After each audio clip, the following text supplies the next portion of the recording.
Yeah, I just checked the folder on my computer where I keep all these blog post drafts for Mhm. ideas for blog posts, and there's 187 items in this folder, some going back to 2017. But I'll get to them one day. Dude, I do the exact same thing with I have so many scattered pockets of my brain out in the universe. I've got a Notion, I've got a My Mind, I've got a mind map, I've got like 17 different websites with different, oh, this is a good idea. Let's try this. Oh, I want to do that. Oh, this is a thing. And then Yeah. I've got like 18 notebooks, quarter filled with other ideas and concepts and things that I want to do.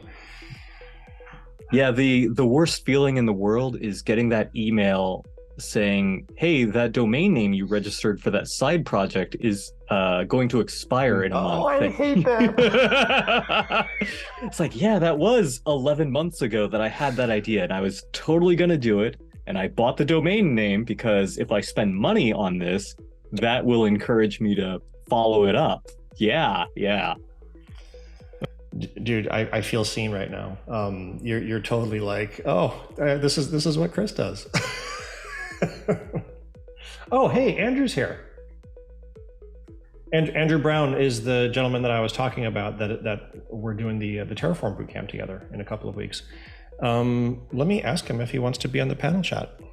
Yeah, and unfortunately, Andrew, ChatGPT is only going to keep you up more. There's nothing in it that's going to help you to sleep. Yeah, it's definitely well, actually, that's going to be part of what we're doing tonight. So let's see. Oh, it's, you know what? It's 8:34. We should. Yes. And by the way, Al, hi, I'm Roger. Hello. I am terrible at this. So actually, Roger, I did introduce all of you before everybody got on, because I said through a comedy of errors, Shala has no internet, and Shala and Al live in the same town. They both live in Houston. Sean's up in the air, flying back from Hawaii, and I said, you might be on, but you might also be having Texas issues. So I'm glad you're here. Wouldn't miss it. All right, well, we have some folks in the audience. We're already recording, and I guess we should get started. So, hello, everybody. Welcome. And we have a fantastic episode that I'm very excited for tonight. Welcome to vBrownBag, the weekly IT learning video podcast, where we bring you experts in the wide world of technology to talk about their favorite topics. Kind of a show and tell for the tech geeks out there. This evening, we have the illustrious, the amazing, the well-versed and verbose Al Sweigart. He's written a couple of things. He's got a couple of books out there. Here's one. Here's another one. I might be a little bit of a fan. The most popular book that he has out there, of course, is Automate the Boring Stuff. I do not currently physically have a copy with me because every time I buy one, I wind up giving it away to somebody. And Al told me at PyCon this year that he's working on the third edition right now. So I felt like I could give it away, my second edition copy, because number 3 was rolling around the corner. Al, how are you doing this evening? So grateful to have you on. Yeah, I'm doing well. Yeah, really excited to be on and talking with all of you. Yeah, I've been working pretty hard, except for like the times where I'm just like sort of burnt out and crashing, but also working pretty hard on getting the third edition done. Hopefully I can get the rough draft of all the chapters finished within another month or so, and then it'll be out and available. I believe I don't want to commit to a time frame, but I believe spring of next year. You heard it here, folks. April 9th, 2024. What? No, shut up, Chris. I finally locked down the table of contents, and then I said, actually, I really can't. Like ChatGPT and AI and LLMs are such an elephant in the room. I can't not talk about them. So I'm adding a short chapter to the third edition about ChatGPT and Google Bard and all these other large language models. Not so much about how to use them and their APIs, but what they really mean for learning to code. There's so many issues that have come up. Again and again, I keep seeing people online talk about like, well, do I really need to learn how to code? I heard that all the software engineers would be replaced by AIs. So, and also there's just so many misconceptions and just outright lies and a lot of hype, so much hype about what LLMs are and what they're capable of. You get this because there's a lot of people who want to sell products that use AI or AI-powered services, and there's a lot of journalists who need to get those clicks, and so they start talking about Skynet and everything else. And I've actually I talked with Eric Maths, who's the author of Python Crash Course, a really great beginner's book on Python. I talked to him at PyCon in Salt Lake City earlier this year, and he said that he'd been working with ChatGPT and other AIs as far as producing code and also educational content and just learning about them. And originally I had sort of just dismissed these large language models, but since April I've been looking at them more and have found that they're useful for some things and other things they're not so useful for. So yeah, I'm really excited to talk about that here. It's certainly it's a mixed bag, and depending upon which LLM you're using, what kinds of questions you ask. I mean, the entire field of prompt engineering is now turning into a thing where you have to be good at crafting the proper question so that you get even marginally useful stuff. I was playing with it because a friend had asked me, I probably shouldn't be saying this out loud. Somebody asked me to write an article, and I was like, okay, well, let's see how much of it I can get away with without actually putting pen to paper. And it was interesting because you could take that information, and if you didn't know anything about, so for example, for this one, they said, hey, can you write up a quick 101 article on AWS Lambda? What does it do? How does it work? Blah, blah, blah. And I was like, okay, well, why don't I just ask ChatGPT about that? And it was 60% accurate, but the places where it was wrong, it was really wrong. Like you could really craft a really good foot gun to shoot yourself in the foot if you actually followed the advice of this thing. So it's definitely top of mind, and as we can see by the folks in the audience, everybody else seems to be very excited about this too. So why don't we get a couple of housekeeping notes finished, and then we can get into it a little bit more. So folks, if you want to get in on the conversation, I am sharing my screen, am I not? Can you guys see that? Sure. Did I? Yeah. Okay. I should have checked that first. Please get into the conversation. I clearly have no idea what I'm doing, but Raja will be watching the Twitter. I will be too. And we will also be paying attention to the Q&A in the chat channel for the folks in the audience. Hello, everybody. And we will be fielding questions and posing them to the illuminated and wonderful Mr. Sweigart, who I can tell that a lot of the folks that are in the audience are obviously big fans of yours. You've got your Twitch stream where you jump on and you basically do live coding sessions, creating games and those things. So this is going to be super fun. I'm very excited for this. All right. And also just some housekeeping notes from myself. Oh yeah. My name is Al, short for Albert, and my name is not AI. It seems to be about since 5 years ago. That has become a problem more and more, I've noticed. When you put Al on stuff, wait, I'm confused now. How do people misconstrue Al for AI? I mean, it's because the lowercase L just looks like an I, and everyone has AI on their brain. It used to just be my last name that people would mangle, but now it's both. So people would, I'll just like chat with streamers or something like that, and they'll just say like, "Oh, well, thank you, AI Sweigart," and it's like, yeah, close enough. Okay, sure. Wait, do we actually need to create a LLM named AI Sweigart? This writes itself. This is amazing. I gotta go. I'll be right back. Hold on. Awesome. Okay, so if you want to follow Al or AI, Are you more on where are you at from the social media perspective? I don't want to assume anything, so I mean, yes. So, a freight train carrying 100 coal cars has a lot of momentum, even if the train is on fire. So I'm still on Twitter, and run by an but insane conductor who is trying to. Yeah, okay. but yeah, I'm mostly switching to Mastodon.social. Really, alsweigart.com is a very plain one-page website where I try to have a link to all of my different things, just book websites and YouTube link and Twitch link and social media links and things like that. So it's alsweigart.com, not aisweigart.com. But yeah, that's probably, and folks can see the spelling of my last name, Sweigart.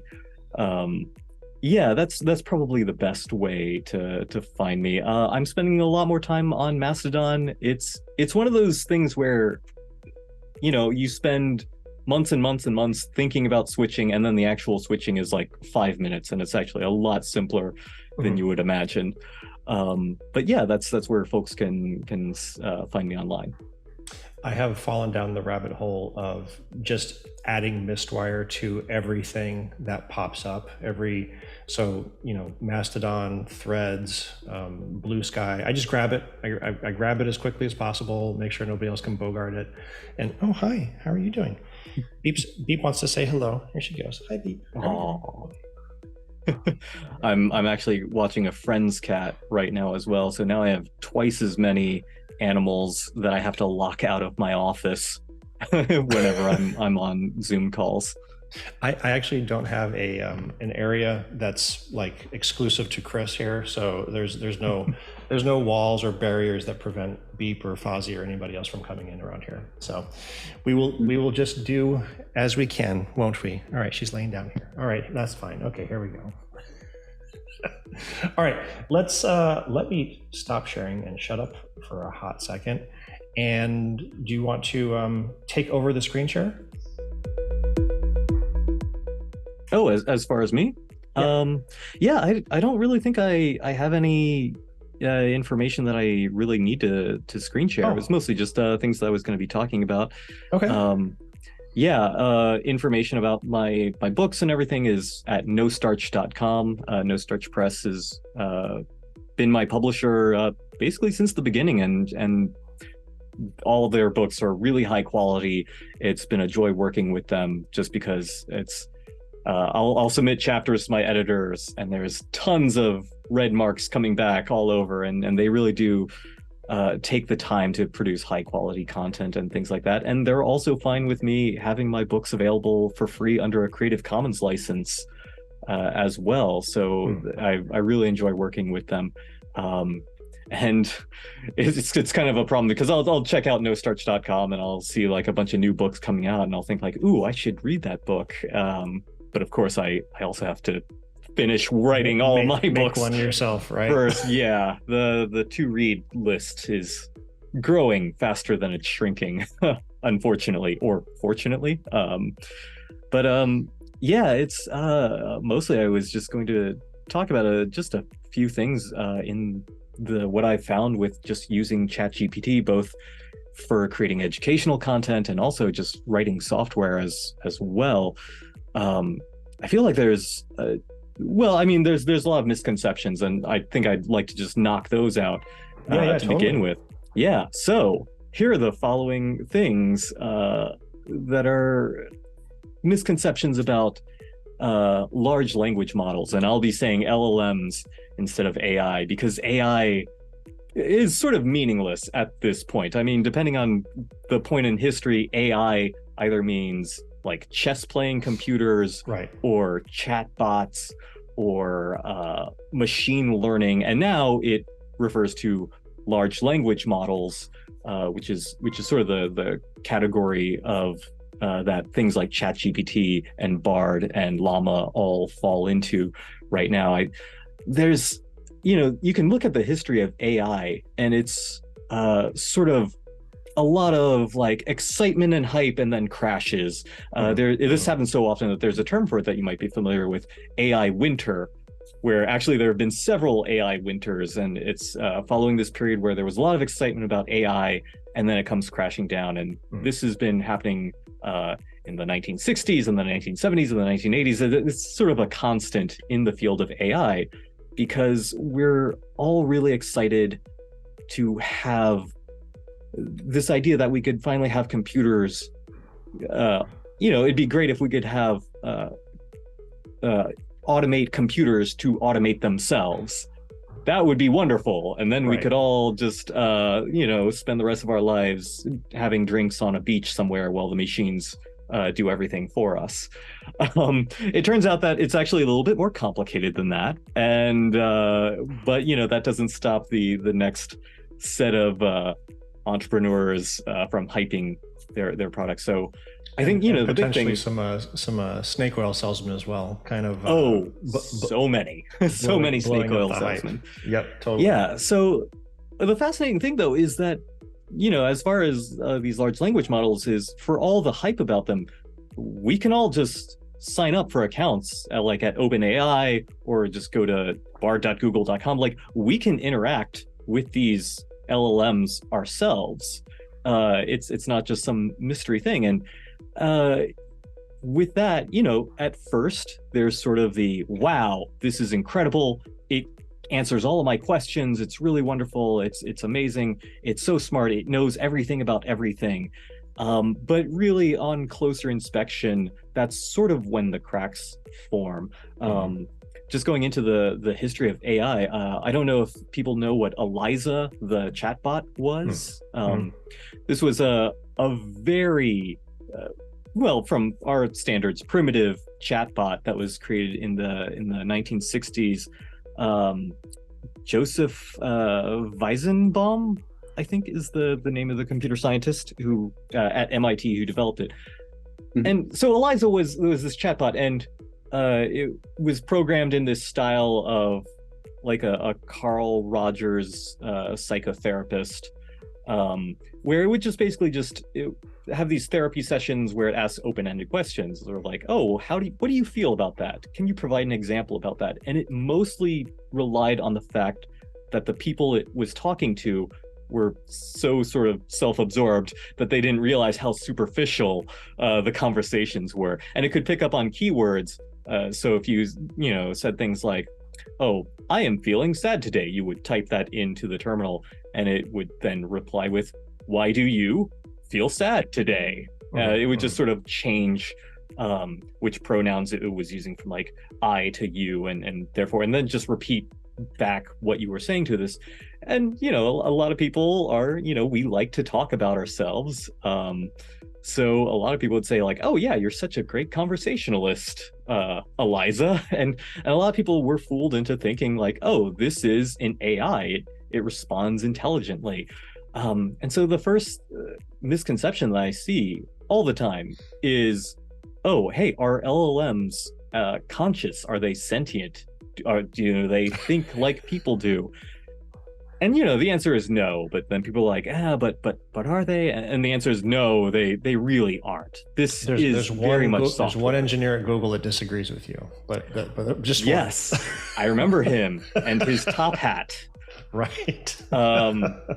I forget the name. There was one Google engineer who, in a very public and embarrassing way, stated that yes, these are alive, and it's very eye-rolling. But the thing is, like, we're all carrying these supercomputers that can find out where on planet Earth they are, anywhere on the planet, by talking to satellites in outer space. And so of course, yeah, that's ordinary. And so of course people are going to think, well, software is magical. Like, yeah, why wouldn't computers be absolutely able to have thoughts and feelings and things like that? Kurt Bunker just posted, his name was Gary Marcus, and he's actually just released a podcast this week as a follow-up, and he's still holding strong. Yikes. Got to get in on that grift there. No, that's the interviewer. Oh, sorry. Gary Marcus is the interviewer. Yes, Blake Leonin. Leonine. We'll mispronounce his name too for AI here. And again, like oh yes, Lemoyne, I think, yes, I remember it was yeah. And also, you know, it's this is really silly, but also, you know, then we can write blog articles about people making these pronouncements and kind of have this internet pile on, which is rather unfortunate as well. But, you know, AI is like, a lot of people are wondering, is this the new thing? Like, personal computers changed everything. The internet changed everything. Social media changed everything. Smartphones changed everything. Cryptocurrency did not change everything, but it did reveal which of your cousins and coworkers are susceptible to get-rich-quick scams. And NFTs. Oh, don't forget NFTs. Yes. I mean, but again, that's a perfect example of this, where a lot of people think like, well, hey, you know, Google turned out to be a big thing. Apple turned out to be a big thing. I mean, I am of a certain age, so I remember when Macs were just like the weird computer that weirdos used, and everybody was using PCs and Windows. And then in the early 2000s, that changed, and now Apple is seen as this like a luxury product, basically. Like, oh, all the really hardcore people are using Apple laptops and MacBooks and that sort of thing. And so a lot of people say, well, I don't want to miss out. It is a complete FOMO situation. Cryptocurrency really and NFTs really didn't go anywhere as well, like a lot of like blockchain products. But a lot of people bought into that because they thought that they could get rich quick, honestly. And it's a bit tougher with AI because there is something to these large language models, and they will be useful tools, but we should not oversell their capabilities. So one of those is like, no, they aren't sentient. They can't even do math. You can do this. You can ask ChatGPT and just ask it to multiply two very large random numbers, just like bang in a large number, and it will give you the wrong answer. And then it's actually really fun. These large language models, ChatGPT tends to want to be very agreeable with you, and you can tell it that, ask it for like, hey, what is this large number times this large number? And then in parentheses, I've said the answer is this other large number, which is wrong, but ChatGPT will gladly agree with me, and then it will confirm this by doing the calculation, and it's you know, there's a reason why the term hallucination has become a term for AIs, because they just sort of, they generate text. And the thing with LLMs is that they generate plausible text that is grammatically correct, but that's not the same thing as factually accurate text. In fact, about a month ago, there was the New York lawyer who submitted. Yeah, I feel bad about using their name, so I won't mention their name. But there was a lawsuit involving a person suing this airline because they had been injured when the cart went past them, and they injured the. Anyway, the legal team filed this one brief citing like, well, you know, we shouldn't dismiss this case. Here's a bunch of other cases that were similar to this one. I think there was like Miller versus United Airlines, or so-and-so versus Delta Airlines. The thing is that these cases aren't real. They were completely fabricated. And it was found that one of the lawyers had asked ChatGPT to write this legal filing for them. And ChatGPT said, sure, here's all of this I got text. you, boss. Here you go. Yeah. And they looked at it and they're like, yeah, this looks right. And lawyers have long been using online legal databases. So you can kind of forgive them for thinking, oh yeah, so this AI is consulting legal databases and everything like that. That is not how these large language models work at all. I mean, some of them now have some basis of internet connectivity. ChatGPT does not. So it was just generating things that sounded like legal cases. And it was massively embarrassing for this lawyer. The judge pulled them up and everything. And it also, became a huge, news story on the internet that we all laugh about for a day, and then we get distracted and move on to the next 24-hour news cycle story. Mm-hmm. But the thing that I want to point out to people is, this is the first time a lawyer has been caught using ChatGPT to write their legal filings. That's not the same thing as the first time a lawyer has been using ChatGPT to write their legal filings. Yet another project that I have is like, man, it'd be great to just write some software to do web scraping and then double check all of these legal briefs that are being filed and say like, hey, do these cases actually exist in legal databases? Let's find out who else has been using ChatGPT to create this stuff. So LLMs are not sentient.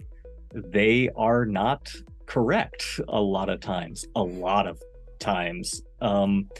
The best way to characterize them is that they have this sort of inch deep awareness of everything. It's kind of like a corporate executive who is widely read and knows all of the latest books and everything, hasn't actually read the books, but they generally kind of know and are willing to talk at length about any topic with this confidence in what they say, and occasionally just makes stuff up entirely. An overweening amount of confidence. And it really does sound good. I mean, if your audience didn't know anything about the topic, then absolutely. And the thing that really bugs me about the lawyer story isn't the fact that they use ChatGPT to like start something, or maybe like create a wireframe to like help with the argument or something. They didn't double check their homework. They didn't go through and carefully vet what ChatGPT said. They simply copy pasted and stuck it in a document, and then billed $500 an hour or whatever to to this poor client. So it's definitely, I mean, we are at a crux right now, just like you said, with the advent of the computer, with the advent of this, with the advent of fire. I mean, things are changing. So you're in the process of creating the third edition of the book. You're starting to incorporate some of your thought process around AI in the new book. What if somebody were cracking your book open today and going, should I use ChatGPT to do something? And if I'm derailing your conversation, just tell me to shut up and we'll continue on. But like if somebody's out there right now, 18-year-old kid, I want to learn Python or whatever language. I noticed that in the title you specifically said programming. So if we all love Python, but we'll widen the scope to any kind of programming language. Is there a question, or is there a process wherein they could use large language models to assist them, and not necessarily writing the code, but in the learning process itself? Yes and no. That's the worst answer. It's like, well, it depends. Okay, let me be a bit more specific than that. LLMs are a great tool for code generation if you have passing familiarity with a topic. But if you're a beginner, it is absolutely Russian roulette that you're playing here, because you're asking it to generate code that you yourself don't understand what it does. Right. And I've mostly found that ChatGPT and to a certain extent Bard and all the others, they're really great at writing individual functions or very small single-purpose applications, generally things that are like under 100 lines of code. And in fact, when you ask ChatGPT, and specifically ChatGPT 4, which 3.5 is sort of, but 4 is at least somewhat marginally decent. Yeah. But when you ask it to generate code, it's usually going to give you like sort of like an outline, and then say it's very much geared towards giving you short answers. And I believe that that is an intentional design that OpenAI has put into it, because of the tokenization and the yeah, fees yeah, incurred by the there's tokens. yeah. So just to explain a bit about how LLMs work, they break down words into tokens, and it's, you know, it is more complicated than just predictive text with but at the same time, yeah, a token is basically can be anywhere from like 2 to 4 letters, depending. But you know, there's a token limit to its responses, because even though most of the electrical costs is in generating the training the model, you know, it's also not completely arbitrary for running these to process prompts and things like that. So it is somewhat limited there, and it'll give you, you know, just bits of code at a time. And if you want it, if you keep pressing it, you can eventually get a complete program out of it. You'll have to copy and paste different parts into it. But what I find it's really useful for is sort of like it's automating copying and pasting stuff from Stack Overflow.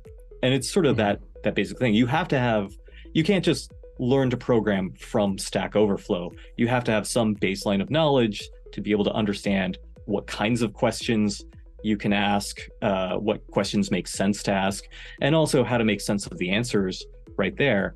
But you know, the big problem of copying and pasting code from Stack Overflow is that you don't necessarily know exactly what it does. You have to, you know, LLMs are great at taking code writing tasks and turning them into code reviewing tasks, which is an improvement. I mean, that can improve your productivity. But since my books are often aimed at beginners, I actually take the position that, you know, you can use ChatGPT the same way you use Google, in that it's nice to use it to find out about things and get like a very superficial understanding. But you can't just learn from nothing but ChatGPT.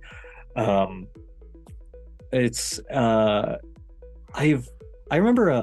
Go on. I just thought of something, and I don't know if you've tried this. I haven't tried it myself yet. What about putting in some code into the prompt and saying, "Please explain this to me. What is this code doing?" That is one thing that I do recommend for beginners, because you know, I try to tell them, like, of course, try to figure out what's going on here, because one thing that happens with these, like, your program crashes and you get this lengthy traceback, and what people do is completely ignore all that scary cryptic looking text in the traceback, even though you do have to stop and discipline yourself to say, okay, what is the line number, where, like what functions, what's the path that it took to get to that line number, what is the exact error message. But of course, error messages have definitely been improved in Python 3.11, I believe, or 3.10, where they're really great. And that's, I feel like so many software developers forget what it's like to be a beginner, because, you know, we're all used to, like, oh, we get this cryptic looking, very brief error message, but we know what's caused that. It's like, oh, I must have none stored in this variable somewhere. Okay, I can fix that. But to complete beginners, it's all just occult symbols that are really scary. And you know, it takes a certain amount of discipline to say, okay, I'm going to calm down and just copy and paste this error message and look it up. Yeah, I love the release note. I think it said something like friendlier error messages or something. The release note itself was very brief, but it was like, oh wow, these are amazing error responses now. Yeah, I saw it and I giggled. I was like, that's awesome.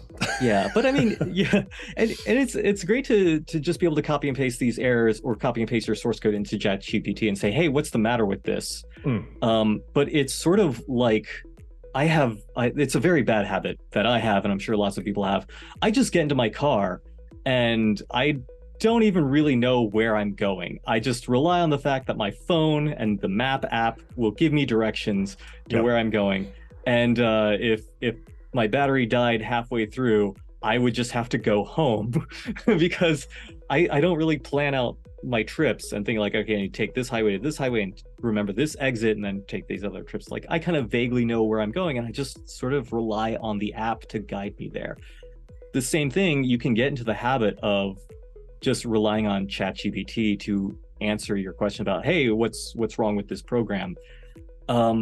There is some risk in that though, because especially when I just ask a very vague question. It could hallucinate a wrong answer. Oh yeah. It'll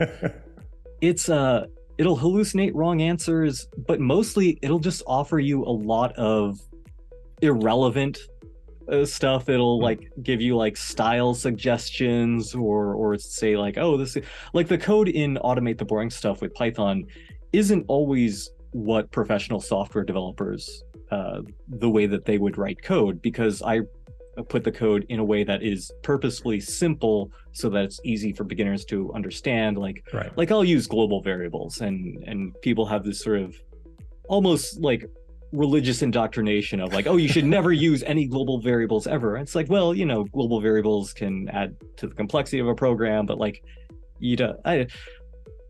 writing software is full of half-remembered bits of bad advice. We all have our certain ways of like, oh no, this is the proper way to write software, but it's sort of like asking someone, you know, hey, what's the proper way to write a novel? You know, it's we all learned in got their own religious upbringing. There's a highly opinionated. The job gets done, but 10 different ways. I'm sure lots of people had this experience in school of like, oh, so an essay is an introductory paragraph, 3 supporting arguments, and then a concluding paragraph, and that's how you write an essay. Voila. And then you grow up and you realize like, well, no, that's a nice like framework for beginners when you're just getting into writing and stuff, but you can, you know, you have to know these rules, but you don't always have to follow these rules. You can break them later on if you want.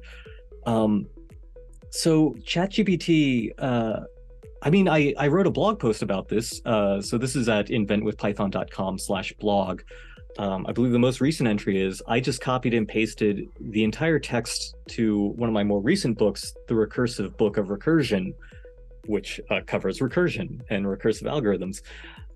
I copied and pasted the text of that book into ChatGPT with the instructions, tell me all of the code bugs, the conceptual errors, and things. I wasn't interested in spell checking and grammar. And the really amazing thing is that it did find some mistakes that were... Wait, you did the whole book? You put the whole book into it?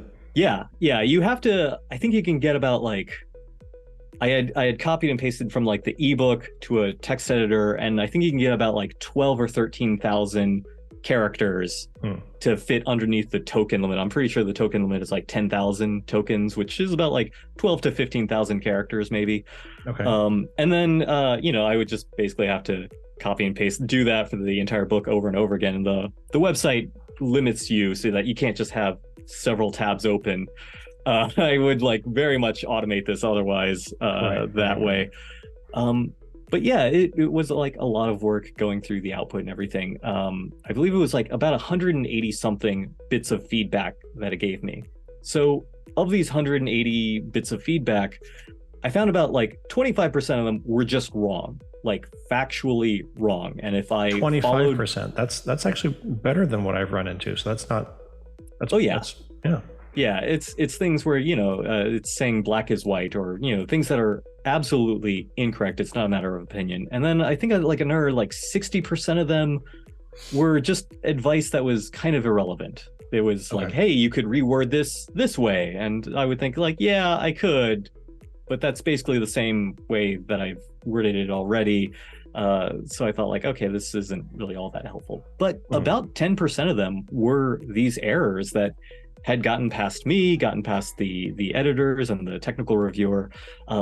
They were like really small things, but they were conceptual in nature. Well, like one of them was, I said like aspect ratios were the height divided by the width, or maybe the width divided by the height. I forget. I had put the wrong one into the book, and the LLM had found this and said, actually, it's this other thing. So this kind of goes into my next misconception that people have about LLMs, is that they're not going to replace most human jobs. Like, No Starch Press could not fire their editors and replace them with ChatGPT. That would be a terrible idea. It would result in basically worse books. Right. Absolutely. It would introduce more errors than it fixes.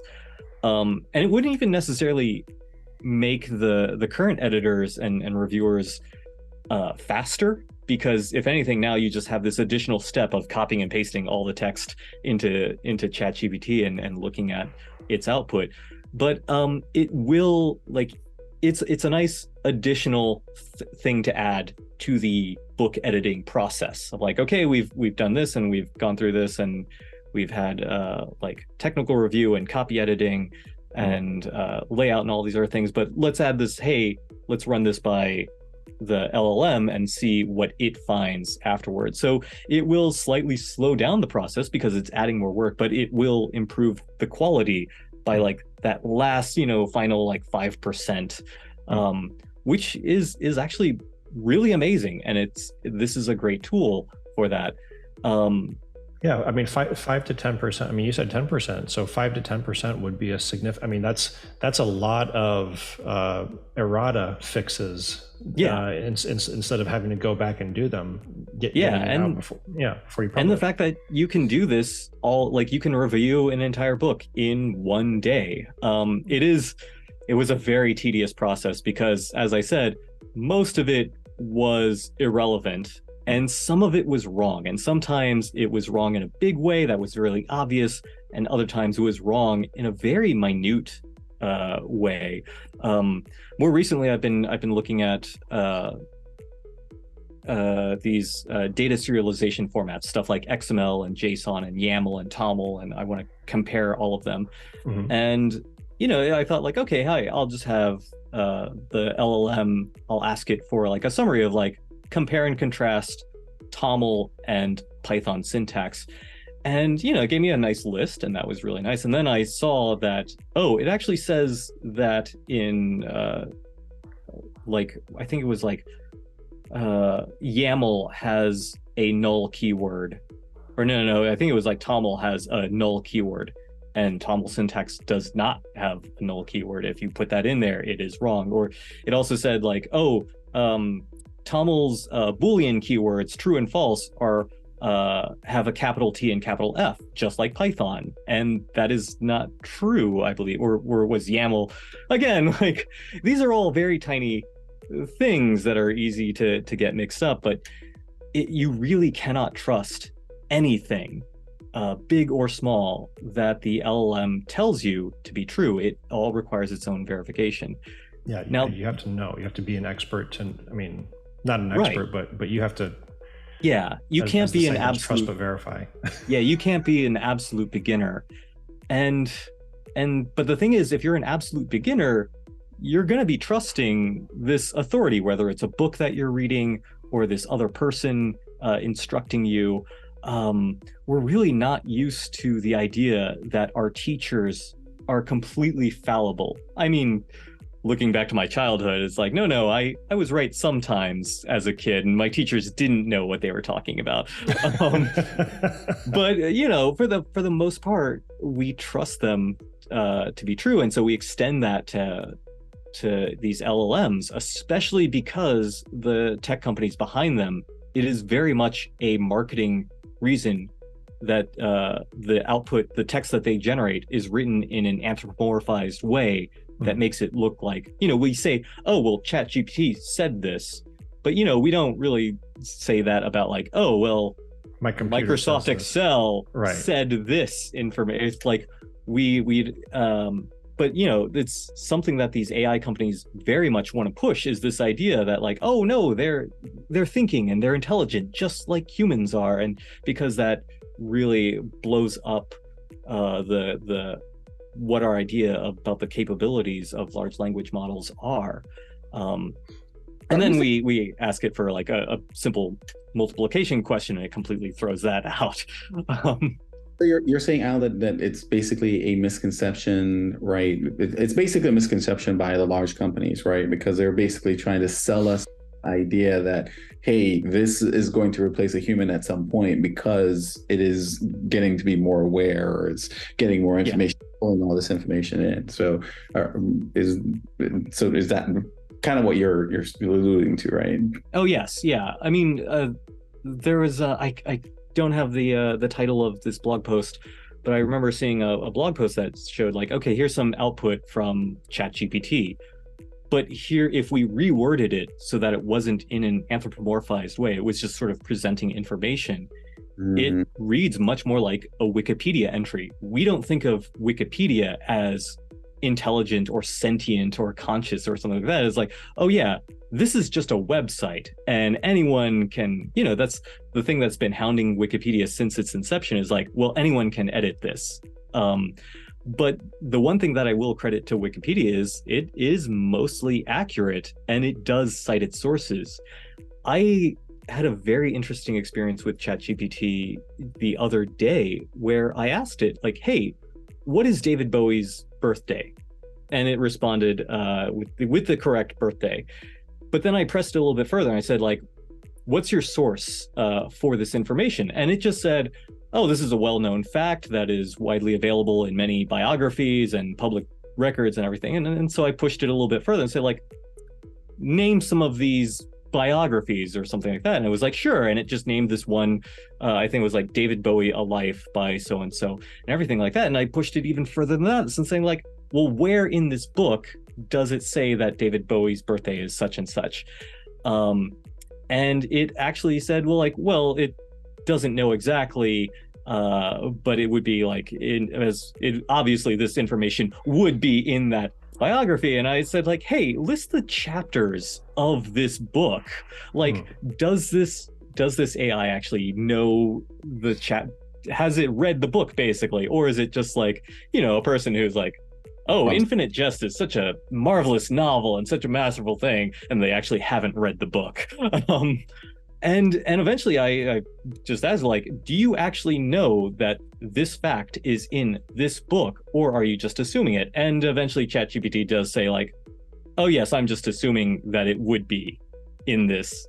And then but even this I have to question, because, well, is it saying that it is assuming this and it doesn't actually know this for a fact? Or is it just sort of keying off what I'm telling it? And I'm like, hey, are you just assuming it? And it's just agreeing with me, saying like, yes, I'm just assuming this. Right. And I know that there is some level of being misled here, because several months ago, I remember just, lots of people make the joke to me of like, hey, Al, have you tried automating book writing? And I was like, haha. But then I thought like, hey, what? How could I how could I automate that? Is that possible? So this would have been several months ago with ChatGPT 3.5 or maybe 3. And I just said like, hey, give me like information on automating stuff. And it actually gave me a verbatim copy of the text on the back cover of Automate the Boring Stuff with Python. No. And so I thought like, okay, yeah, clearly it has used all these books as part of its training data. But now it's saying that it doesn't know the exact chapters in this David Bowie biography. And I think, well, no, is it just saying that it doesn't know that? Because if it could, then you could also use ChatGPT as a way to commit copyright infringement. You could just say, hey, ChatGPT, right, what is the full text of this book? And then it just gives you you could essentially download the entire book through ChatGPT. Or is it pretending that it doesn't know, because otherwise, yeah, this is proof that OpenAI has been using copyrighted works as part of its training data, which is a legally gray area right now, and it doesn't want to provide the proof like, yeah, we've just been downloading every single book and using it, and we're just counting on asking for forgiveness rather than permission. That's exactly what I was going to say. Or the lawyers from OpenAI told them that they could never cite direct sources for books just in case they were actually like, it's copyrightable material. And this is a whole other discussion of the ethics and legality of this. I'm a person who thinks it's really ridiculous that song lyrics are all copyrighted. Like, I can't just find song, like, technically, whenever you go to those song lyric websites, they're infringing on the copyright of the music. Like, there is no Wikipedia for song lyrics. Actually, there was, and then they got sued, and then eventually bought out, and then had some licensing agreement or anything like that. But I always thought, like, no, come on, that's not the same thing as pirating the song. Like, we're not costing the artist anything, and it'd be very useful to have this information and things like that. But like, So not only the music is copyrightable, but the lyrics themselves, just the words written on paper, is also copyrighted on top of the music. So like, really? Yeah, that itself is not considered fair use. Like, if I just took the complete lyrics to some song and just put it on a website, technically that is sort of copyright infringement in the same way that copying an entire novel or putting the audio of the song. And all of this stuff is sort of like, right now there have been no legal precedent in this, and I believe there are right now ongoing lawsuits about this. Yep. But it's sort of this idea that, like, it's very important to note that what we are seeing as the output from these LLMs is not objective in any sort of way. Like, we're always craving this sort of, like, we just report the facts, but that doesn't really exist. And that's something that as I've gotten older, I used to be very, like, engineering brained, like, what's important is the algorithms and performance and everything like that. And then I actually realized, usually what the most important thing is the user interface and the documentation and all these, like, who cares about how elegant your code is if nobody actually can use your software because it's so difficult to use? I mean, probably the main reason that Python just blew up in the 2010s and the way it did is that it's sort of like, hey, what if we had a programming language that was easy to use instead of difficult? That's something that beginners like, but it's also something that experienced software engineers like as well. That's just crazy talk, Al.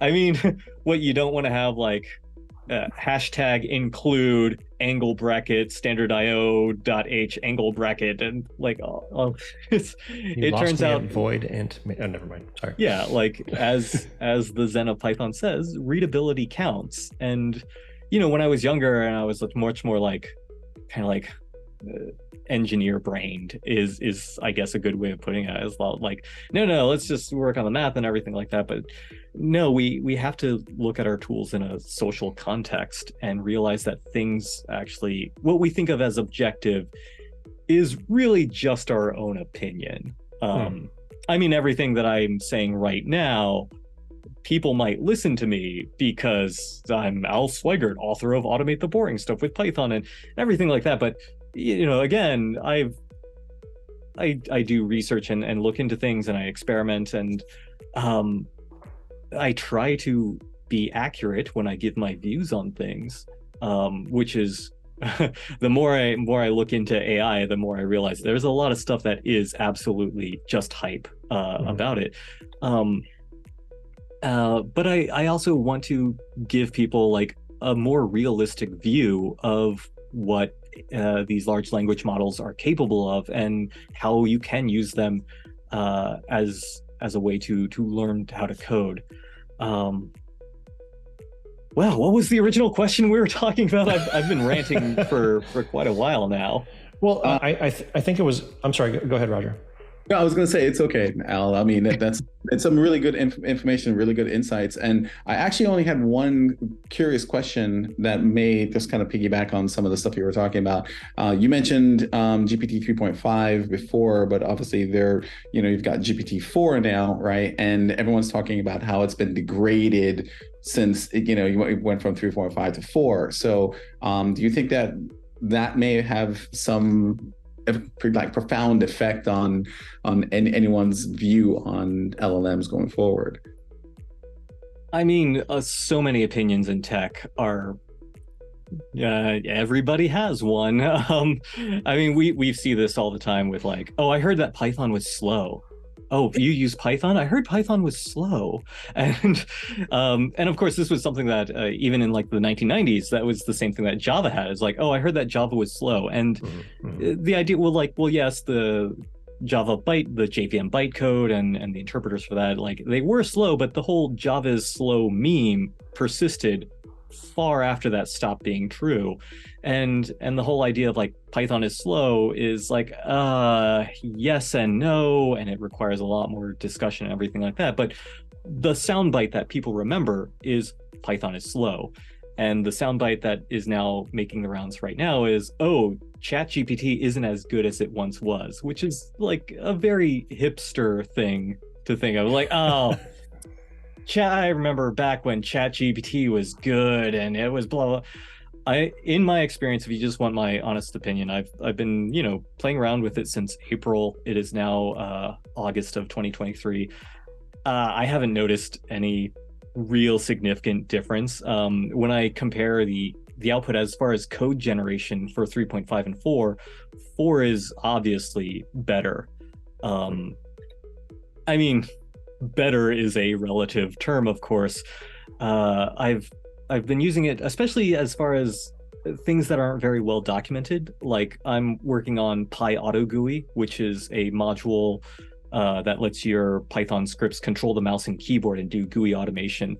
And a lot of that involves like interfacing with like the Windows API and Mac OS stuff and Linux stuff and the X11 Windows system and Wayland on Linux, which isn't very well documented, at least not for beginners trying to make heads or tails of it when they're first getting into it. So I would ask ChatGPT like, hey, how do you do this certain thing with the Wayland windowing server? And sometimes it gives me a lead, and other times it just sends me on this wild goose chase where it says like, oh, run this code, and I'll run it and it doesn't work. And I'll say, hey, it doesn't work. And it says, oh, well, try running it as root. And I'll run it as root. And that doesn't work as well. And I'll give it the error message and it says like, oh, blah, blah, blah, try this thing. And I keep going back and forth into this like generating new code and then running it and then getting an error message and then going back and generating more code. And now I'm wondering like, hey, does this LLM actually know what it's talking about? And there have been times where it just flat out makes up APIs. Like it'll give me this function that says like, hey, I'll ask it like, how do I get this window handle? And it'll say, oh, call the get window handle function. And that function doesn't actually exist. I like, oh, that sounds like it would work, but it actually doesn't because it's hallucinating that answer. And part of me doesn't even like the term hallucination because really what it is just an error or it's a glitch or it's wrong. But hallucination makes it sound more, again, very Human. mysterious and like, oh, hallucinating. It's like, oh, it's like, when you're like taking shrooms or something like that. It's this very humanizing, anthropomorphized way of saying, yeah, the software has bugs and is wrong. Software that has bugs and is wrong does not get a lot of venture capitalists excited to invest in your AI startup. Right. Mm-hmm. So, how do you feel? We've got a little bit of time left. I just wanted to talk a little bit about GitHub Copilot, AWS Codewhisperer, some of those things. Have you played with them? And this is from the lens of somebody learning to program. If you are learning to program for the first time, they've just cracked open Automate the Boring Stuff and they're sinking their teeth into it. What is your opinion of folks like that using Codewhisperer or Copilot or something like that? I have opinions, but I'm gonna save them. Generally, I'm actually kind of against it. It's sort of like one thing I've seen. Okay, I will not name names, but a certain senior software engineer friend that I have, I saw them trying to teach someone to code, and they immediately started like going into recursion. and sort of that the structure and interpretation of computer programming languages book that it's a computer science freshman text that was used at MIT and other places, and it uses Lisp and goes into S expressions and all this stuff, which is really complicated. And the problem is they've forgotten what it's like to be a beginner, and they're introducing all of these concepts to the person that they're teaching to code, and that person is they're trying to learn how to program, but now they're like getting all of these other new concepts, and it's when you're a beginner, it's hard to know what you should be paying attention to and what you don't have to pay attention to. And so I try to format my books so that, yeah, there are sometimes these issues, and if I was talking with an experienced software engineer, I would bring these up, of course. But for beginners, I don't even mention them, because I don't want them, they're already just having a fire hose of information come at them. Right. And my concern with, code generation with things like Copilot and LLMs is like, you'll say like, hey, tell me, like, write the code for like a guess the number program. Or like FizzBuzz or something very basic like that. And it could, like, what happens when ChatGPT starts using a list comprehension, which is like, that's a very basic thing if you're a Python programmer. But whenever I'm creating tutorials or books, I write up a dependency tree of like what concepts have what other concepts as prerequisites, because I don't want to talk about something very high up without mentioning all the other things that you would need to know first before you can know that thing. And the thing is, Copilot is a tool for software engineers who are professional and they know how to write code and things like that. So generating code for them is fine, but if you're a beginner, suddenly you have like all this code being spat out at you, and you don't know what's important and what you could ignore. And it's made even worse by the fact that, if we think of these as code generation tools, they're also non-deterministic code generation tools. You can ask ChatGPT the same prompt and it will give you different code each time. So that can add like another layer of complexity and it's another foot gun, a place that users can trip over themselves. And so at the same time, it would be nice to just say like, hey, I just need like code that does this, and of course you can then interrogate the LLM and say like, can you explain this part? Can you explain this part? And it is really nice to develop those sort of like critical thinking skills and figuring out what questions you should ask and getting practice doing that. That's great. But I feel that the main problem with learning to code isn't so much the technical aspects of the programming language or its syntax or things like that, but it's just the intimidation factor. Yep. A lot of people think that they're learning to program is sort of like asking them to go to medical school or something like that. You have to be a rocket surgeon to program. What? And to us, it's like, no, we do dumb mistakes when we're writing code all the time. We're not super geniuses. You have no idea how dumb I am. Yeah, and but of course that's not the for everyone else though. They're looking at like, oh, like if you can program, you can make a startup and become a billionaire, and because we have so many examples of that. Most of them are white men with rich parents, but still, that idea that like tech is not just something that we don't laugh at people and call them computer nerds because they know how to program. That is actually something that has some sort of social capital, and so we give it this emphasis and this importance and this mystique that a lot of software engineers are very keen on exploiting as well. Yeah. I'm glad. Yeah, it's as I would use LLMs as a way to find out about things, and also maybe to just ask specific questions. but you always have to keep in mind that you have to consider the fact that everything it tells you could be a lie. And then you have to follow it up by like Googling things as well. But that's pushing a lot into a beginner's short-term memory. And I would say like, hey, you go ahead and use these tools if you want, but if you find yourself asking, hey, is this actually helping me or not? The answer is probably it's not helping you. You can just stick to a book or something like that. So this is what. So a person came to me and they asked me, should I use GitHub and Copilot to learn the things? And I said, no, absolutely not. And this was a person who was that scenario, just cracking open their first copy of Automate the Boring Stuff and didn't know, how to install Python for the first time. So I was like, you can use it, but do not install Copilot, do not have autocomplete turned on, stick to typing everything in manually by yourself.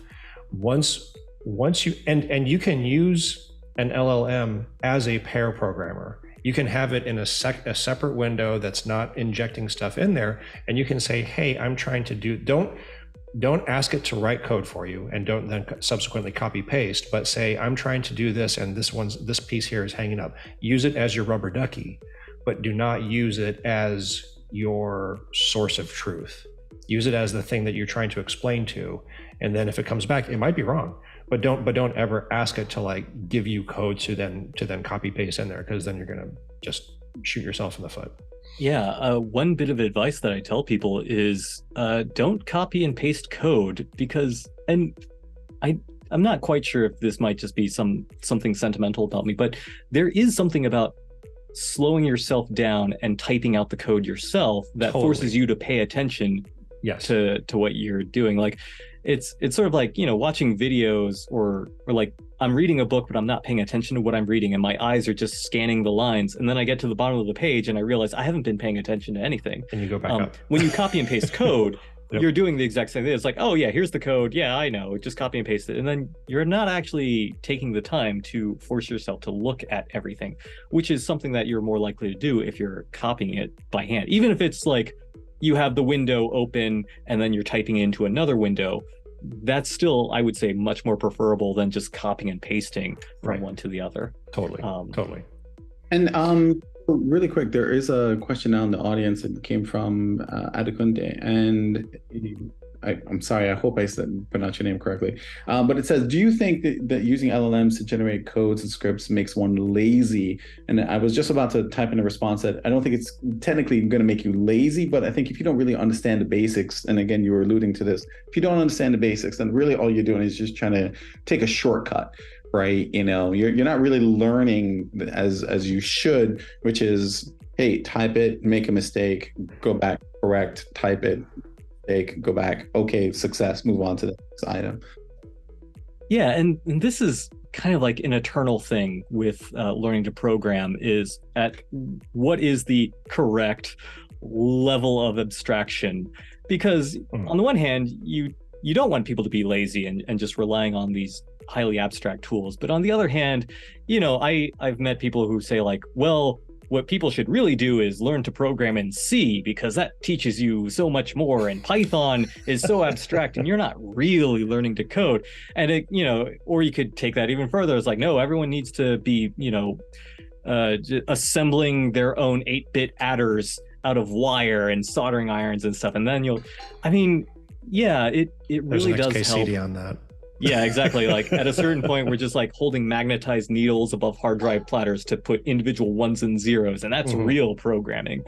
That's real programming. But yeah, it's at a certain point, like, well, I don't know how to program in assembly. My computer science education was great because it gave me insight into like all of these things. And that sort of thing is very useful when you have to look under the hood. Like for the most part, when to take that metaphor even further, I know how to drive a car, and I know that I need to fill it up with gas because I still have an internal combustion engine car, and I know how to change a tire, and I know that I should change the oil every 1,000 miles.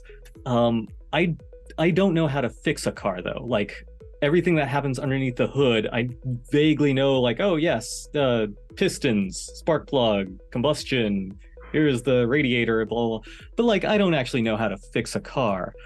But I really don't need to know how to fix a car. I can take it to a mechanic. And the same thing with like Python. I don't know what I don't really know that much about Python's like bytecode, say.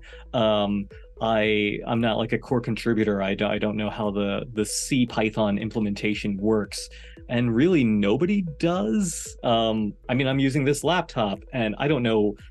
I've heard of L1 cache and L2 cache, but I don't know the exact layout of my laptop's CPU and all of that stuff, and I don't really need to know it. And maybe one day we will be at a point where the way that software is created is basically like, oh, everybody learns prompt engineering, which is a term that I feel like people are trying to make fetch happen. It's like, I'm a prompt engineer. It's like, that's not a word.